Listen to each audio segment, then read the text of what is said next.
ओ.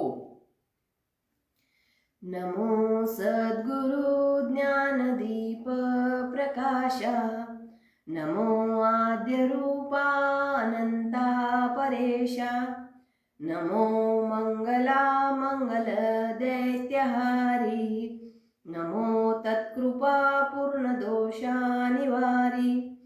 तुझे रूप ते पाहू दे विश्वव्यापी, तुझे पाहुले सेवू दे ग्रामरूपी. तुझे ज्ञान सर्वांतरी संचरू दे, तुझा सत्यानंद लोकी भरू दे.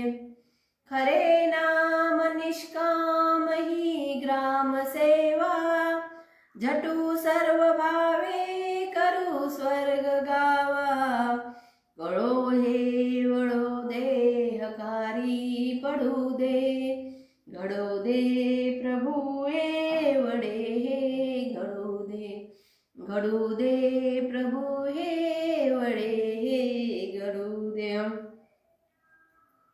ओम गुरुर्ब्रह्मा गुरुर्विष्णू गुरुर्देवो महेश्वरा, गुरु साक्षात् परब्रह्मा, तस्मै श्री गुरुवे नमः, तस्मै श्री गुरुवे नमः. वंदनीय राष्ट्रसंत तुकडोजी महाराज गुरुदेव चरणी सादर नमन. गुरुदेवाच्या कार्याचा वारसा पुढे चालवणारे तपस्वी त्यागी संत नंथू बाबा मोजरकर महाराज यांच्या चरणी वंदन. आज ज्या विचार मंचावरून मी आपल्या सेवेत गुरुदेवाचे विचार मांडत आहे, त्या संत मोजरकर महाराज विचार मंच या फेसबुक पेजचे संचालक व गुरुदेव प्रचारक यवतमाळ श्री पुरुषोत्तमजी बैसकार यांना माझा नमस्कार. तसेच आमचे मार्गदर्शक, प्रेरणास्थान, उत्कृष्ट योग शिक्षक बैसकार साहेब, निवृत्तीनाथ बैसकार साहेब, केंद्र प्रमुख पुसद व या विचार मंचाचे प्रेरक व कर्मठ कार्यकर्ते श्री विवेक बैसकार, ज्ञानराजजी बैसकार व प्राध्यापक धनंजय कोठाळे या सर्वांना सुद्धा माझा नमस्कार. व विचार ऐकणाऱ्या फेसबुकच्या माध्यमातून माझ्याशी जोडलेल्या सर्वांना माझा नमस्कार. ओम. आजचा विचार वंदनीय महाराजाचा शैक्षणिक विचार. वंदनीय महाराजांनी त्यावेळेस त्यांच्या ग्रामगीतेमध्ये लिहिलेलं होतं की ग्राम असो वा शहर, तेथील बिघडलेले आचार विचार. म्हणजे गाव असो की शहर असो, या सगळीकडले आचार विचार जे समाजामध्ये मूल्य होते ते ऱ्हास पावत, चांगली जी मूल्य होती ती ऱ्हास पावत आहे. तर शैक्षणिक असा माध्यम आहे एक की ज्यामुळे समाजाची उन्नती होते, समाज उंचावला जातो. तर व्यक्ती व समाजाची जर उन्नती करून घ्यायची असेल तर वंदनीय राष्ट्रसंत तुकडोजी महाराज यांच्या विचाराची फार गरज आहे. आपल्याला माहित आहे की पूर्वी गुरुकुल पद्धती होती, विद्यार्थी गुरुच्या घरी शिकायला जायचे. पण आता काय झालं की गुरुला त्यांच्यापाशी जावं लागते. तर गुरुकुल पद्धती ही होती, तर या समाजाचं एकत्व निर्माण करणारी, एकोपा निर्माण करणारी अशी आपली गुरुकुल पद्धती होती. आपले आदर्श राम कृष्ण यासारखे महापुरुष ऋषी मुनी हे या गुरुकुल पद्धतीतून निर्माण झाले. या गुरुकुलामध्ये निघणारा विद्यार्थी हा स्वयंप्रज्ञ असायचा. तो नुसता विद्यार्जनच करायचा नाही, तर समाजासाठी लागणारा विनयशीलता, प्रज्ञा, सामाजिक प्रगतीसाठी लागणारे ज्ञान त्याला तिथून मिळायचे. त्यांच्या रोजगाराचा सुद्धा त्यामध्ये समावेश असायचा. असे शिक्षण गुरुकुलामधून दिले जायचे. हळूहळू ही पद्धत लोप व्हायला लागली. पण गुरुकुली पद्धतीवर तुकडोजी महाराजांनी फार मोठा भर दिला. त्यांनी आपला विचार मांडला की जर गुरुकुल पद्धतीने अध्यात्म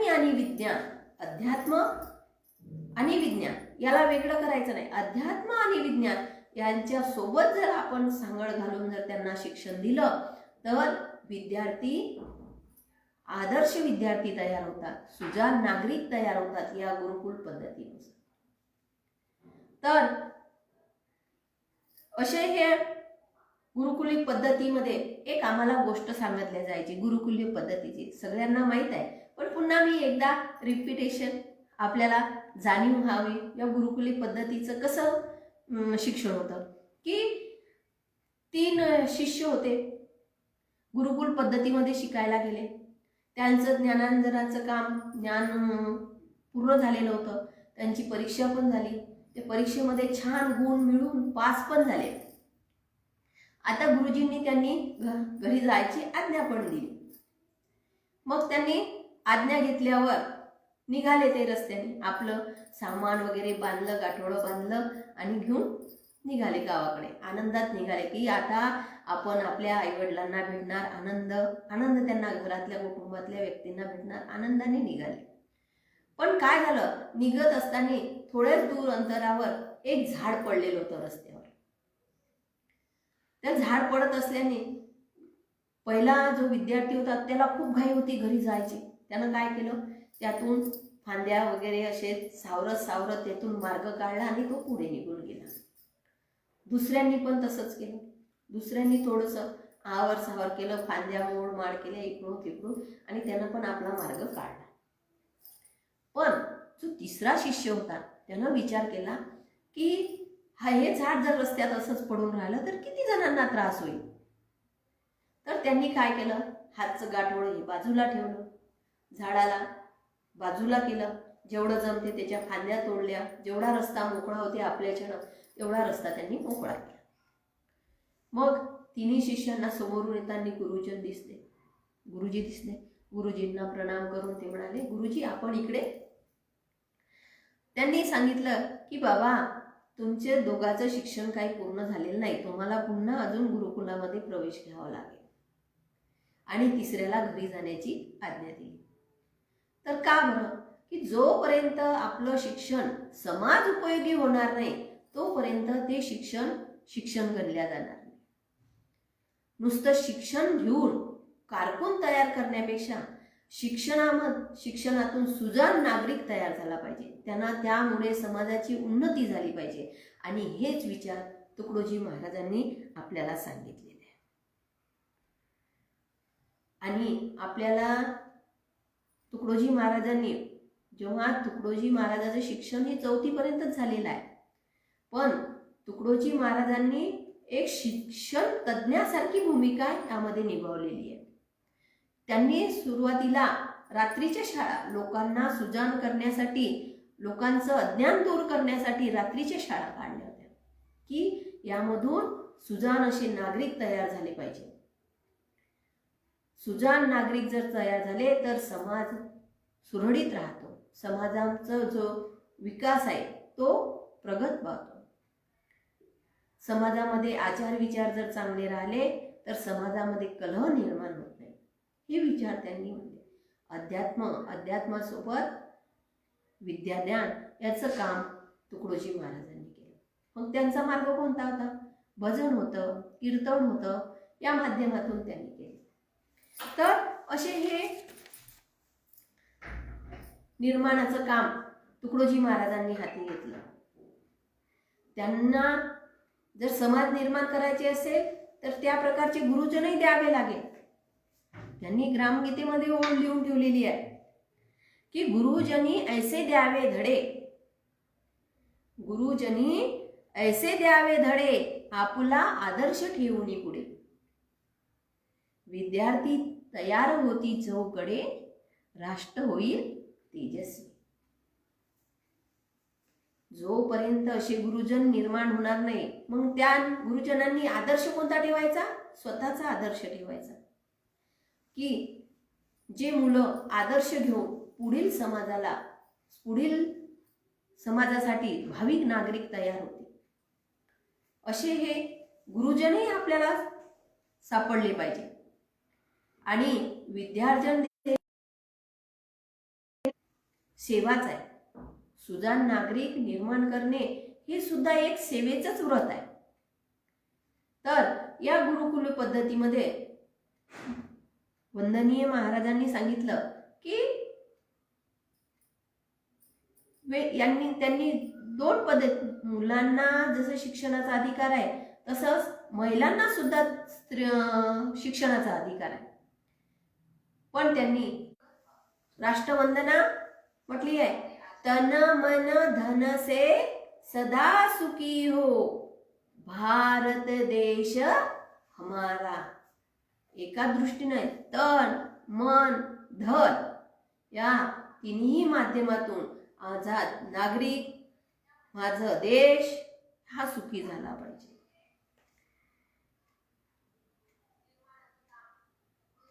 संत तुकडोजी महाराज यांना मॅकॅलेगनची शिक्षण पद्धती बिलकुल मान्य नव्हती. कारण ही जी शिक्षण पद्धती होती ही कारकून निर्माण करणारी होती. ही कारकून निर्माण करणारी शिक्षण पद्धती त्यांना बिलकुल नको होती. तर आम्हाला कारकून नको, तर आम्हाला सुजाण नागरिक जो समाजासाठी निर्माण होईल असा नागरिक आम्हाला हवा होता. शिक्षणाच्या आड कधी ते आले नाही, आधुनिकतेच्याही आड ते कधी आले नाही. जसं शिक्षण आवश्यक, जशी त्यांना अध्यात्माची ओढ होती तशी वैज्ञानिक आधुनिकतेची सुद्धा ओढ होती. त्यांनी आधुनिकतेचा सुद्धा पुरस्कार केलेला आहे. नुसतं पोथी पुराण पारायण कीर्तन यापुरतंच मर्यादित न ठेवता की आपल्या समाजाला राष्ट्राला कसं निर्माण करता येईल यासाठी सुद्धा ते प्रयत्नशील राहिले.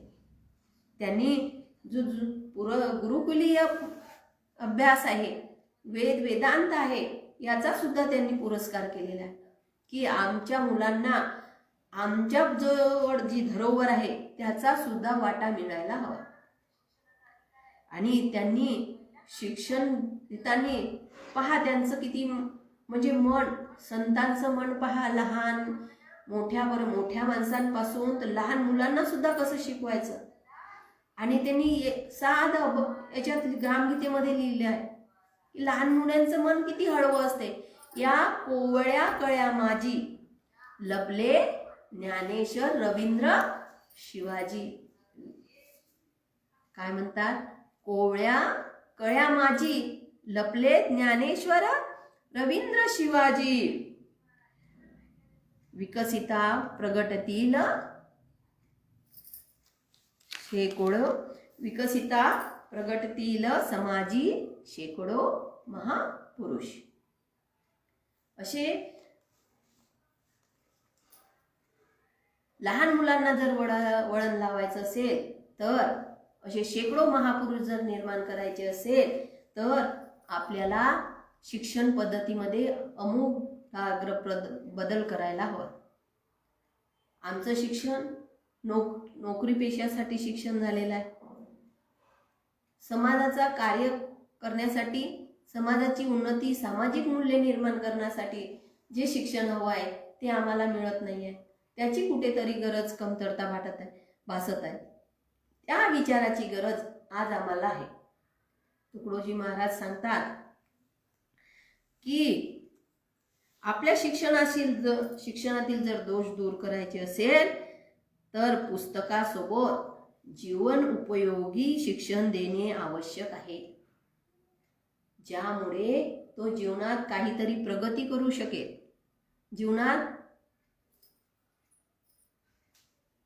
जीवनात आदर्श निर्माण करू शकेल, समाजाच्या उन्नतीसाठी काम करू शकेल, सेवा करू शकेल.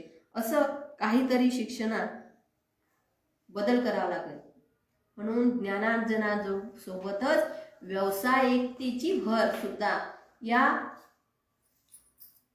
शिक्षणामध्ये दिलेली आहे, की ज्यामुळे तो बेकार न राहता समाजासाठी कार्य करीत राहील. त्याला ज्ञानार्जनाबरोबर उत्पन्नाचं एक साधन मिळेल. मग ते कोणतंही असेल, उत्पन्न काढता काढता समाजाचा उद्धार, गावाचा उद्धार, कुटुंबाचा उद्धार काम करू लागेलच. गावावरून तुकडोजी महाराजाच्या ग्रामगीतेतच लिहिलेलं आहे की आपल्या देशाचा विकास कसा शक्य होईल. डायरेक्ट जर पाहिलं आपण तर देशावर जातात जो लहान घटक आहे गाव, त्या गावाला सुशिक्षित बनवायला असतो. गाव हा विश्वाचा का म्हणते की गाव हा विश्वाचा नकाशा आहे. गावावरून देशाची परीक्षा, गावची भांगता अवदशा येईल देशा. गावावरून गाव हा छोटा घटक घेतलेला आहे त्यांनी. गावात जर सुधारणा झाली, समाज जर कुटुंबाची सुधारणा झाली, कुटुंबासोबत समाज वाढायचा, समाजाबरोबर राज्य देश असं हळूहळू त्याची व्याप्ती वाढवलेली आहे त्यांनी. तर यामध्ये शिक्षणाचा खूप मोठा रोल आहे. तर आपल्याला काय करायचं आहे की तुकडोजी महाराजांनी एक पूर्ण अध्याय लिहिला, जीवन शिक्षण. पूर्ण त्यांची जेव्हा ग्रामगीता आपण वाचतो तेव्हा कोण काय करायचं, मातेनं कसं शिक्षण द्यायचं बाळाला, मातेची भूमिका काय, वडिलाची भूमिका काय, त्याबरोबरच कुटुंबात राहणाऱ्या इतर व्यक्तींची त्या बालकाबरोबर जेव्हा आपण त्याला एक सुजाण नागरिक म्हणून समाजासमोर उत्पन्न करणारा पुढे जाऊन तर आपापली काय भूमिका राहील याचं छान विवेचन ग्रामगीतेमध्ये. ग्रामगीता ही नुसती वाचण्यासाठी नाही आहे, तर ती आचरणासाठी आहे. प्रत्येकाने कसे वागले पाहिजे, कसे बोलले पाहिजे, कसे उठले पाहिजे, कसे बसले पाहिजे याचं विवेचन खरंच आवश्यक आहे. आणि मुलांना तर एकदा तरी त्यांच्या हाती ग्रामगीता द्यायची आणि त्यांच्याकडून वाचून घ्यायची. जीवन शिक्षणमध्ये काय दिलं आहे की जीवनात काय काय आवश्यक आहे. कसं, एक तरी अंगी असू दे रे कला, नाहीतर काय फुका जन्मला. अंगात एक तरी कला हवी. मग ही कला काय करते की तुमच्या कुटुंबाचं पालन पोषण भरण्यासोबतच तुम्हाला सुद्धा आनंद मिळवून देते. मग ती व्यावसायिक कला असो की आनंद निर्माण करणारी कला असो, एक तरी कला तुमच्या जीवनामध्ये असायला हवी. ही कला समाजाला उन्नत नेणारी असावी, पण समाजाचे भलं करणारी असावी. आचरण विचरण यामध्ये बदल करणारी असावी. आदर्श म्हणून, नाहीतर मग व्यवसाय करणारे, पोट भरणारे असे आता शैक्षणिक संस्था निर्माण झालेल्या आहेत. ज्याच्यातही तुकडोजी महाराजांनी म्हणलाय, करावे काय शिक्षण ते, करावे काय शिक्षण ते कधी कामासी येईना. करावे काय शिक्षण ते कधी कामासी येईना. पुस्तके पाठ करूनही लाभ अंती नसे कोणा. पुस्तके पाठ करूनही काय लाभ नसे अंती कोणा. मग असं शिक्षण काय कामाचं. खूप खूप वाचलं, खूप हे केलं, पण त्याच्यात जर सामाजिक मूल्य नाही, जर खूप शिकला आणि त्याच्यामध्ये विनम्रता नाही, नम्रता नाही, मोठ्याबद्दल आदर नाही, तर असे शिक्षण काय कामाचे. तो असा सुजाण नागरिक तर झालाच पाहिजे, त्याच्यात विनयशीलता आली पाहिजे, नम्रता आली पाहिजे, मोठ्याबद्दल आदर निर्माण झाला पाहिजे. असे नागरिक आम्हाला तयार करायचे. ही जीवन शिक्षणाचा पूर्ण अध्याय तुकडोजी महाराजांनी आपल्या ग्रामगीतेमध्ये लिहिलेला आहे. खरंच तो जर आपण वाचला आणि अंगीकारला तर समाजाचा आदर्श निर्माण होईल. एक आदर्श समाज निर्माण होईल. पण या मूल्याची जर रुजवण जर करायची असेल तर प्रचार प्रसार करणं आवश्यक आहे. तुकडोजी महाराज सांगतात की समाजाच्या उन्नतीसाठी जेवढा पुरुषांचा सहभाग असते त्याच बरोबरीचा महिलांचा पण सहभाग असते. या दोन्ही रथामुळे हा समाज उन्नत होते. तर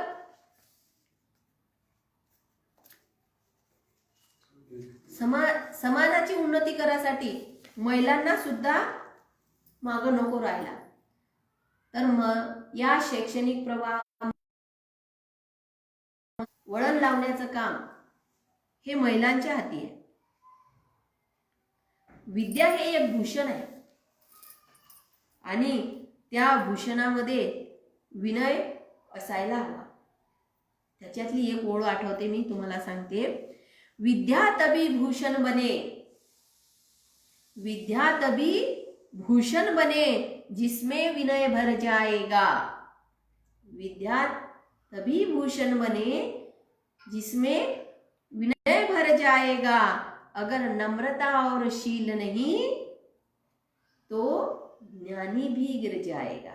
पहा किती मोठी गोष्ट महाराजांनी केली की जर आपल्या याच्यामध्ये नम्रता आणि शील जर नसलं तर किती काही ज्ञानी असेल, त्याने किती काही पुस्तकं वाचली असेल, किती काही ज्ञान त्याला प्राप्त झाले असेल, तरी त्याचा काही उपयोग नाही. समाजासाठी त्याचा काहीच योगदान नाही. तो त्याच्यापुरताच ज्ञानी झाला, त्याच्यापुरतेच पुस्तकं वाचली.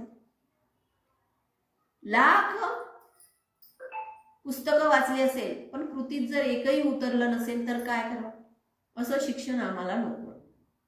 मग आम्हाला कसं श्रमिकांची, मोल्याची, काम करणाऱ्याची अशी निर्माण असे विद्यार्थी तयार करायचे की ज्यांना कामाची लाज आली पाहिजे नाही पाहिजे. कोणतेही काम म्हटलं तर त्यांना करता आलं पाहिजे. नाहीतर आता विद्यार्थी तयार होतात आणि कामाची लाज, शेतात काम करण्याची लाज वाटते, गायीची सेवा करण्याची लाज वाटते, घरचे कामं करण्याची लाज वाटते. असं शिक्षण काय कामाचं की ज्यामुळे आम्हाला स्वतःची कामं करण्याची आम्हाला लाज वाटते. तर असं शिक्षण नको. शिक्षणामध्ये काय पाहिजे? विनय पाहिजे, विनम्रता पाहिजे, तरच ते शिक्षण कामाचे. महाराजांनी तर इथपर्यंत सांगितलेलं आहे की समाज शिक्षण कसं, शैक्षणिक विचाराबरोबरच त्यांनी समाज शिक्षणही आवश्यक आहे. समाजाला योग्य दिशेने वळण लावण्यासाठी, समाजाच्या योग्य दिशेने चालण्यासाठी समाजाला शिक्षण देणे आवश्यक. समाज शिक्षणाची सुद्धा आवश्यक आहे. मग हे समाज शिक्षण आपण कोणत्या माध्यमातून देतो? कीर्तन आहे, भजन आहे, पारायण आहे, या माध्यमातून चालू असते. पण उद्याचे जे नागरिक तयार होणार आहे त्यांना पण शैक्षणिक वातावरण निर्माण करून द्यायला ही जबाबदारी मोठ्या लोकांवर असते. त्यांना जर सुंदर समाज निर्माण करून द्यायचा असेल तर आतापासून त्याची पायाभरणी आपल्याला करणं आवश्यक आहे. मग समाज शिक्षणासोबत समाजात कोणता घटक येतो? कुटुंब येते, आजूबाजूचे परिसर येतात, नातेवाईक येते. यांच्याबरोबर कसं वागवायचं, कसं राहायचं, याचं सुद्धा आपल्याला ज्ञान पाहिजे. याच्यासाठीच म्हटलं आहे की विनयता आवश्यक आहे शिक्षणासोबत. शील, आपलं चारित्र्य निर्माण करायचं आहे आपल्याला. नुसतं शिक्षण घेऊन दगड तयार करायचा नाही, चालता बोलता रोबोट तयार करायचा नाही. त्याच्यामध्ये जाणीव असली पाहिजे, भावनात्मक. ती जाणीव निर्माण करण्याचं काम आपल्याला या शिक्षणाद्वारे करायचं आहे. समाज शिक्षणाबरोबर आधुनिकतेची पण कास धरायला हवी. त्याबरोबर वैज्ञानिक शिक्षण पण या यांचा पण पुरस्कार त्यांनी केलाय. विज्ञान शिक्षणही विद्यार्थ्यांना मिळायला हवं. विज्ञानाचा पुरस्कार त्यांनी केलाय. त्यांनी कधीही आधुनिकतेकडे पाठ फिरवली नाही किंवा आधुनिकतेचा विचार नकारला नाही. त्यांनी उलट पुरस्कारच केलाय त्यांचा. समाजाची उन्नतीसाठी वैज्ञानिक आवश्यक आहे, पण विज्ञानाच्या भौतिक सुखाच्या मागे लागता लागता आपले जे आध्यात्मिक आहे त्याच्याकडे विसर व्हायला नको. विज्ञान आणि अध्यात्म याच्यात जोड तयार व्हायला आणि त्यानुसार समाजाची प्रगती व्हायला. जर आपण नुसतं विज्ञानाच्याच मागे धावत असलो, वैज्ञानिकाच्याच मागे, तर आपली मूल्य कुठंतरी विसरल्या जातात आणि ते विसरायला नको. त्यासाठी हे शैक्षणिक विचार खूप आवश्यक आहे. तुकडोजी महाराज या आधुनिकतेचा सदैव पुरस्कार करतात. हे आपल्याला दिसून येतं. जपानला जाताना त्यांनी स्वतः जहाज चालवलेला आहे. काही वेळ त्यांनी निरीक्षण केलं फक्त त्या जहाज चालवणाऱ्यांचं आणि स्वतः धरून चालवणं सुरू केलं. ते जर समजा विज्ञानाचे पुरस्कर्ते नव्हते तर त्यांनी तेवढं ते शिकूनही घेतलं नसतं आणि त्याच्यात लक्षही दिलं नसतं. पण त्यांना विज्ञानाची आवड होती. कसं करतात, काय करतात, त्याच्याकडे त्यांचं निरीक्षण भरपूर होतं आणि त्यातूनच त्यांनी ती कला शिकून घेतली. कुठं कुठं काय शिकायला भेटते, कुठं ज्ञान भेटते, ते ज्ञान मिळवत जायचं. चांगलं ज्ञान मिळवत जायचं आणि ते समाज उपयोगी आणायचं. ज्ञान मिळवून नुसतं थांबायचं नाही, तर ते समाज उपयोगी आणायचं.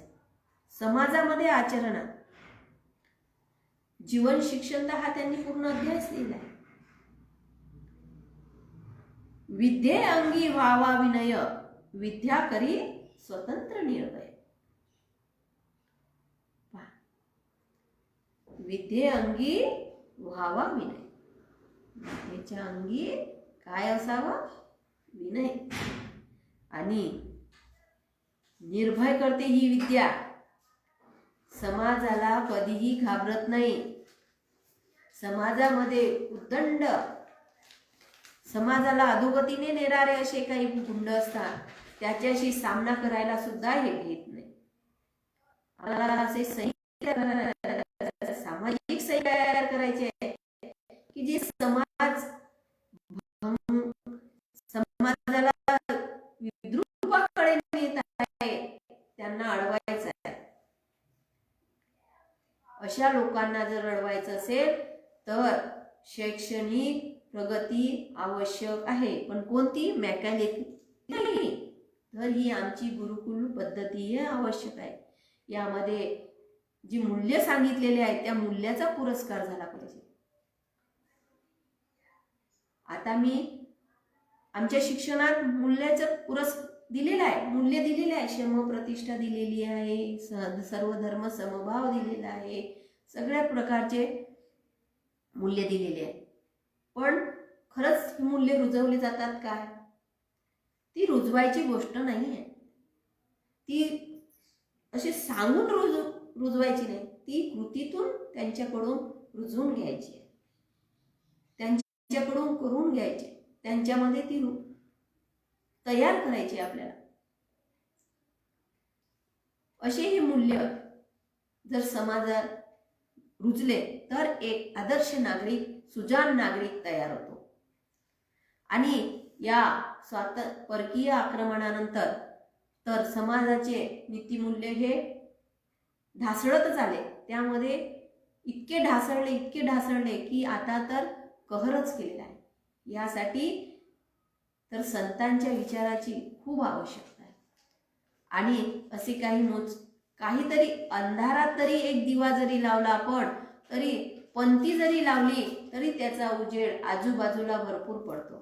म्हणून आमचा प्रयत्न आहे, माझा प्रयत्न आहे, माझ्या मिस्टरांचा प्रयत्न आहे की आपण कमीत कमी एक पंथी लावावी, ज्या बाजूनं आजूबाजूचा परिसर उजळेल. मग तो शैक्षणिक असो की योगाच्या माध्यमातून असो, ज्या माध्यमातून आम्हाला सेवा करायला भेटेल त्या सेवेला आम्ही तत्पर असतो. गुरुदेवाच्या चरणी जेव्हा मी संतांचे विचार ऐकले, गुरुदेवाचे विचार मनाशी जुळले, तर असं वाटायला अरे हे तर आपल्यासाठीच तयार केलेलं आहे ना. आपण किती दूर पाहतो, किती दूर दूर जात होतो, आणि हे तर आपल्याच जवळ आहे, आपल्यासाठी आहे, आपल्याला सगळं करायचं आहे, तर आपण इकडे तिकडे भटकत होतो. आणि असे विचार हृदयाला भिडले आणि त्यातून आम्हाला एक नवीन मार्ग सापडला. असे जीवनात काय आहे? जीवनात 3 गोष्टी सांगितलेल्या त्यांनी: साध्य, साधन आणि साधक. साध्य, साधक, साधन, या त्रिवेणी गोष्टीचा संगम झाला पाहिजे. या त्रिवेणी गोष्टीचा जर संगम झाला तर जीवनाचा विकास झाल्याशिवाय राहणार नाही. जीवनाचा विकास व्हायसाठी या त्रिवेणी संगमात आपल्याला जायचे आहे. आणि आपल्याला जर मन, बुद्धी आणि इंद्रिय यांचा विकास जर करायचा असेल तर या शैक्षणिक मार्गाचा अवलंब करावा लागेल. याच्याशिवाय पर्याय नाही. मन, बुद्धी आणि इंद्रिय यांचा जर आपल्याला पुन्हा विकास करायचा असेल तर आपल्याला गुरुदेवांनी जे विचार सांगितलेले आहे, गुरुदेवांनी जे त्यांच्या शैक्षणिक धोरणामध्ये जे विचार सांगितलेले आहे त्यांचा आपल्याला अवलंब करायलाच पाहिजे. त्यांनी या शिक्षणासोबत समप्रतिष्ठा हे एक मूल्य छान रुजवलं. मला जे आवडले ते मी इथं घेतलेले. स्वामीजीचं जे अथांग सागर आहे, महाराजाचं जे अथांग सागर आहे, त्याच्यातून थोडे मोती मी वेचून आणले आहे आणि ते तुमच्या समोर मांडत आहे. त्यांच्या ज्ञानाचं अफाट ज्ञान आहे. समप्रतिष्ठा, मग ती कोणती प्रतिष्ठा असो, भंग्याचं काम असो की एखाद्या व्यापाराचं काम असो, शेठची नोट्या मोजण्याचं काम असो, उद्योगपतीचा उद्योग, या श्रम दोन्हीही याला एक सारखी प्रतिष्ठा मिळाली पाहिजे. प्रतिष्ठा, श्रम प्रतिष्ठा, तेव्हाच समाजामध्ये एकोपा निर्माण होईल. जर आपण कामावरून किंवा श्रमावरून त्याची जर विभागणी करत असू तर आपल्या समाजामध्ये एकोपा निर्माण होणार नाही. त्यामध्ये पुन्हा दरी निर्माण होईल. उद्योगपती, श्रीमंत, गरीब, नीच अशा प्रकारची पुन्हा दरी, ही दरी जर निर्माण व्हायचा आपल्याला नको असेल तर श्रमाला प्रतिष्ठा द्यायला हवी.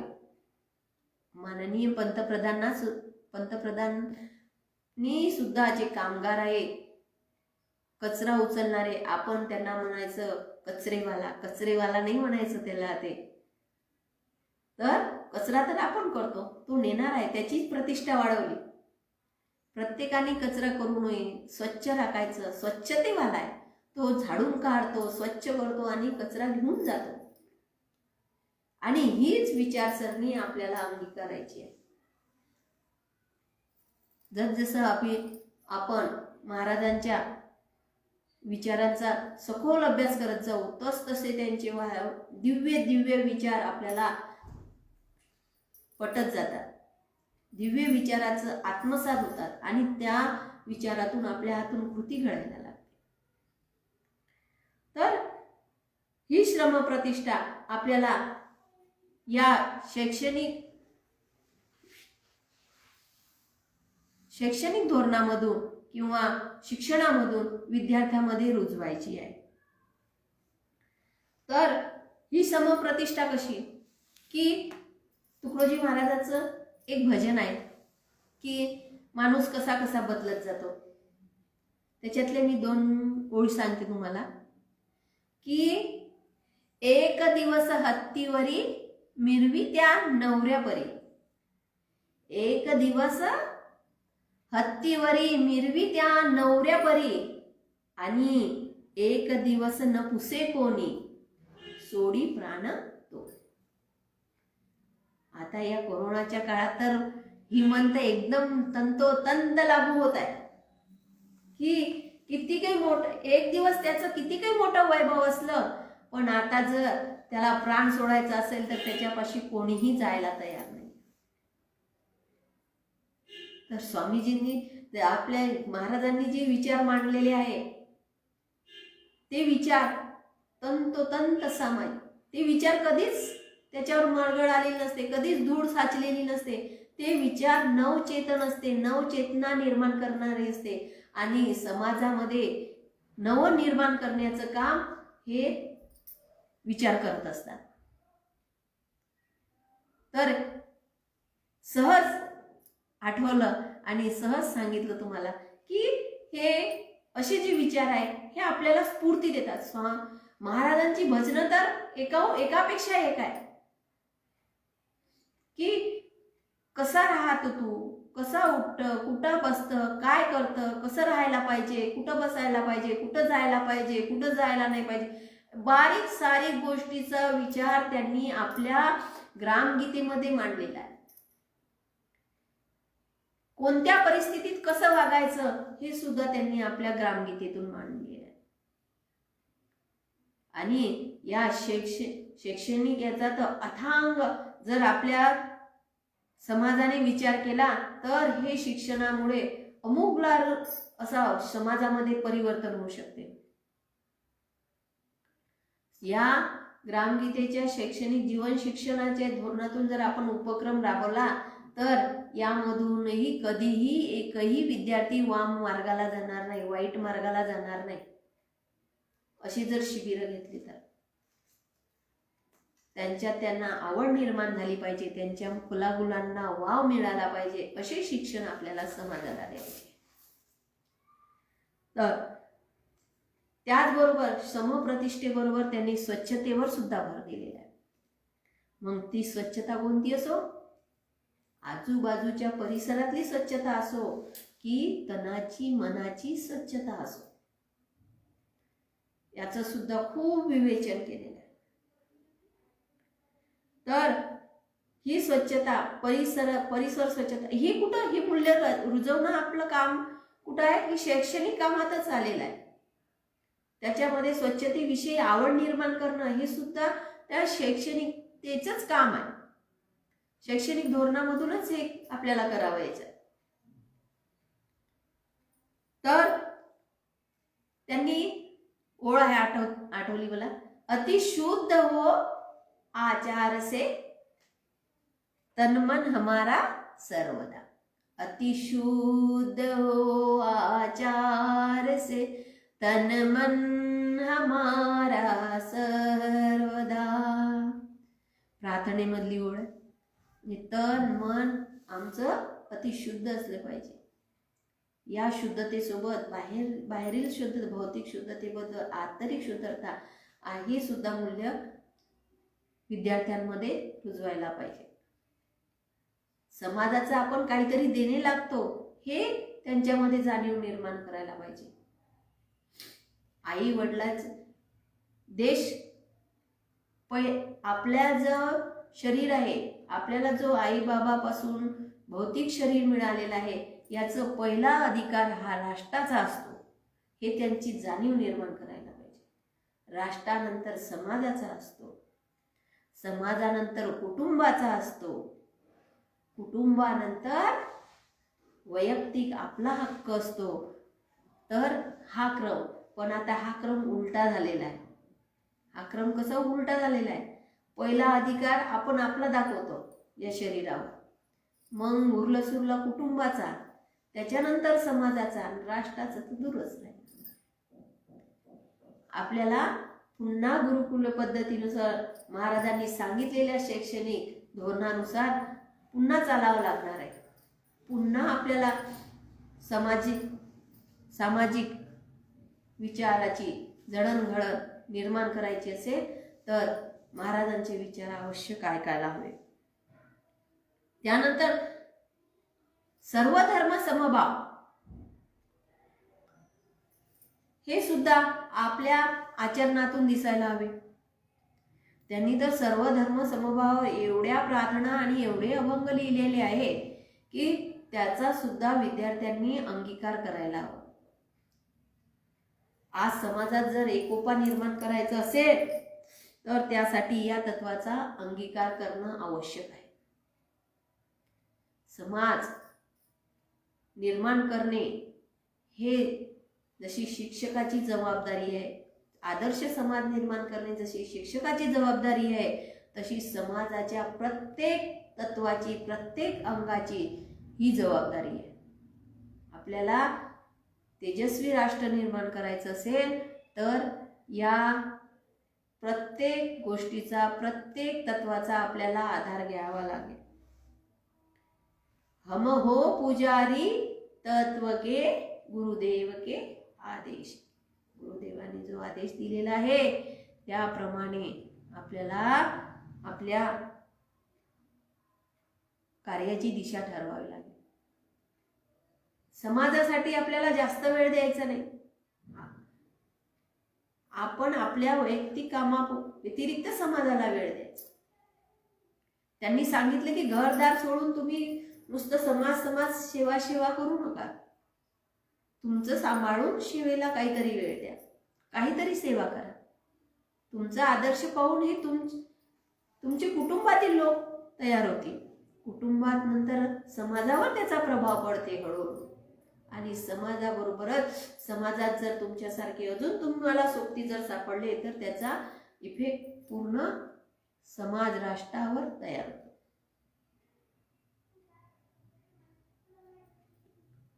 जमाना लाख बैरी हो जाए पर सत्य से मार्ग से मत डिगना. सत्याचा जो मार्ग आहे तो कठीण असला तरी त्याच्यावरून आपल्याला बाजूला सरकायचं नाही. तसंच महाराजांनी जे विचार सांगितलेले आहे ते आपण आपल्या जीवनासोबत दुसऱ्याचा जर उद्धार होत असेल तर त्याचा का बरं करायला नको. तो विचार त्यांना देऊन त्यांच्याकडून तशी कृती करून घ्यावी असे हे त्याचबरोबर महाराज शिस्तीचे खूप शिस्त खूप भारी होती त्यांना. शैक्षणिक जेव्हा विद्यार्थी दशा असते त्यावेळेसच शिस्तीचे पालन त्यांना शिकवावे लागते. शिस्त महत्वाची आहे. मग ती कोणती शिस्त असते? ती तुमची शारीरिक शिस्त असो, शरीराच्या दृष्टीने शिस्त असतो, सामाजिक शिस्त असो की वेळेची शिस्त असो. वेळेच्या शिस्तीला महत्व. शिस्तीत बसायचं म्हणजे शिस्तीत बसायचं. डोळे लावून म्हणजे डोळे लावून. आता आपण जेव्हा गुरुदेवाच्या पुण्यतिथीला जातो एवढे लोक राहतात. आज सगळ्यांनी तो सोहळा पाहिला असेल, पण पूर्ण शिस्तीत महाराजांनी जशी शिस्त सगळ्यांना लावून दिली त्या शिस्तीत सगळेजण प्रार्थनाचं. कारण शिस्तीतच एकोपा निर्माण होतो. समाज निर्माण करण्याचं कार्य. तर शिस्तीला सुद्धा पुरस्कार महाराजांनी केलेला आहे.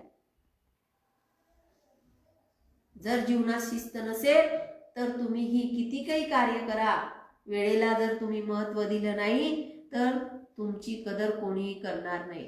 कारण वेळ कोणासाठी थांबत नाही. म्हणून वेळेचं सुद्धा महत्व जाणा. ही वेळेचं सुद्धा महत्व जाणा ही शिस्त लावून दिलेली आहे महाराजांनी. आणि त्याचा अंगीकार त्यांनी शिक्षणामध्ये केलेला आहे.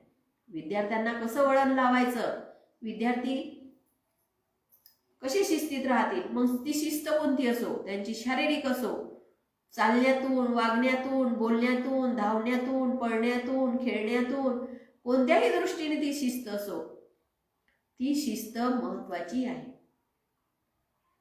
मोठ्या माणसाशी बोलताना कसं राहायचं, कसं बोलायचं, ही सुद्धा शिस्त त्यांना शिकवली जाते. शिस्तीचे पुरस्कार होते. स्वच्छता, श्रमप्रतिष्ठा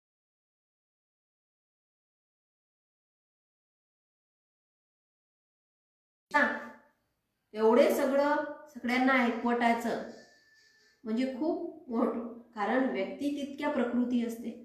सगळ्यांना शिस्तीचं पालन करायला लावणं, कारण हम भिन्न हो इस देह से पर तत्व से एक हो. सगळ्यांचं तत्व एकच आहे. देह जरी भिन्न भिन्न असलं तरी सगळ्यांचं तत्व एक आहे. आणि या तत्वानुसारच सगळ्यांना चांगल्या गुणाचं शिकवण देणं आपलं कर्तव्य आहे. महाराजांनी तर त्यांचं पूर्ण जीवन समाजाच्या उद्धारासाठी खर्च केलं.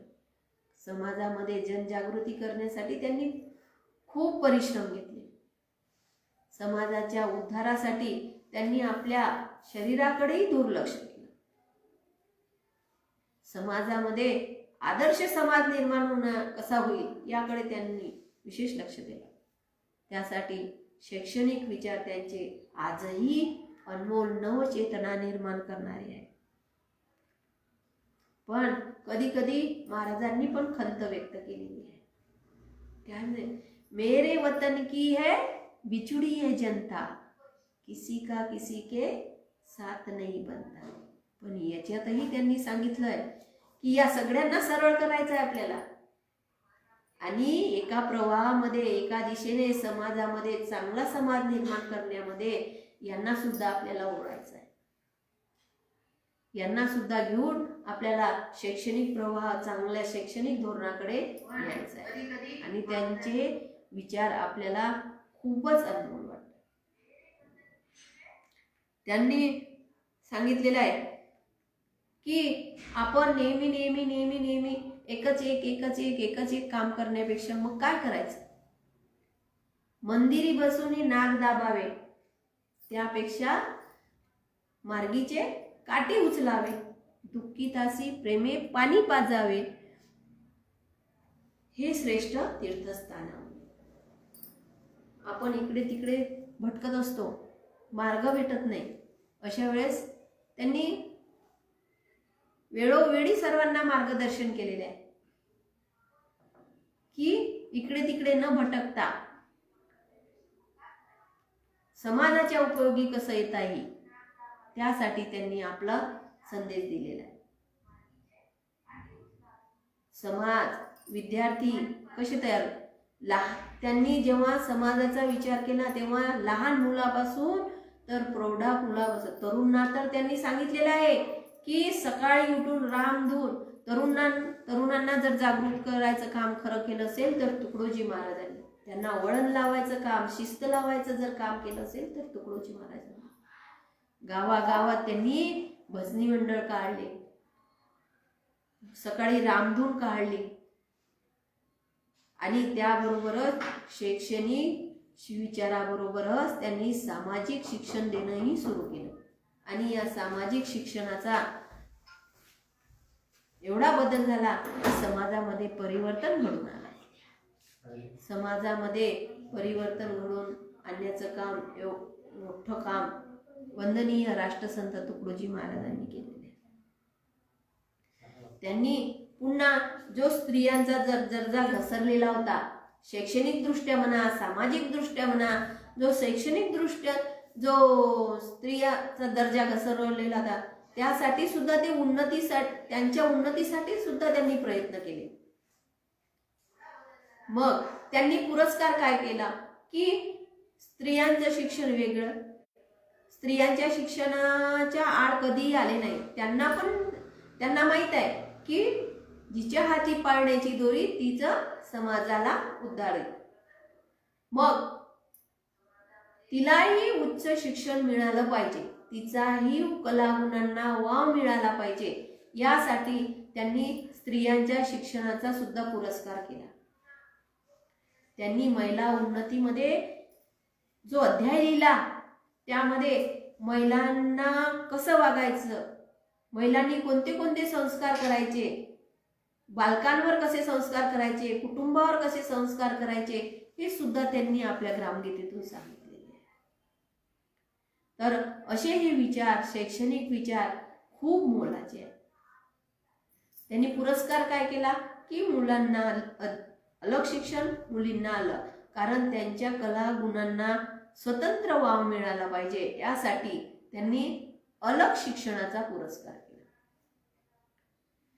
साध्या शिक्षणा विद्यार्थ्यांना नुसतं पुस्तकी ज्ञान नको, त्याच्याबरोबर त्याला व्यवसायाची जोड असली पाहिजे. व्यवसाय म्हणजे तो जो 2 बुक 4 बुक जर शिकला तर त्याला त्याचा कुटुंबाचा उदरनिर्वाह करता आला पाहिजे. व्यावसायिकता वाढल्यामुळे समाजात त्याच्यामुळे समस्या निर्माण नाही झाली पाहिजे. नाहीतर आपण आता पाहत आहोत, खूप शिकलेले आहे, खूप जण शिकलेले आहे, पण काय तयार झालेले आहे? बेकारी तयार झालेली आहे. आपल्याला बेकारी नको आहे. उद्योग तरुण वीर शीलवान दिसू दे. तुकडोजी महाराज काय म्हणतात?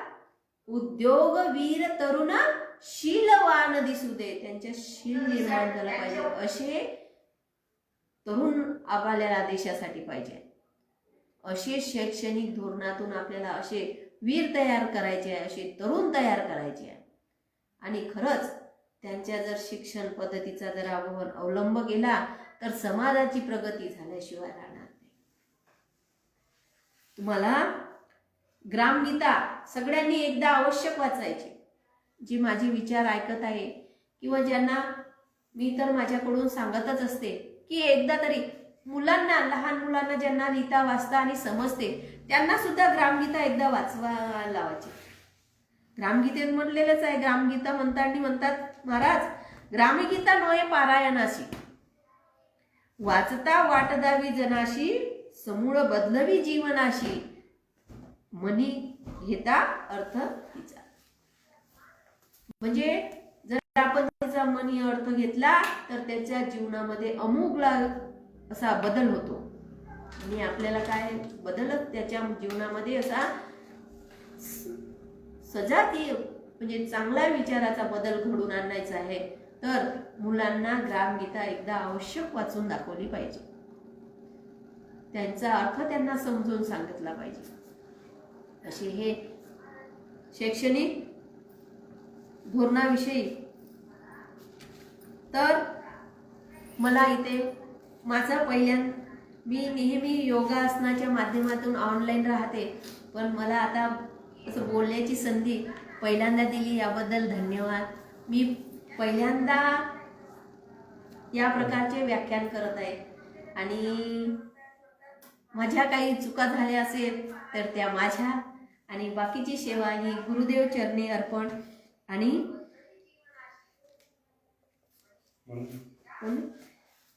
स्वामीजीचं एक भजन आहे आणि त्या भजनासोबतच मी आजच्या कार्यक्रमाचं समारोपण करते.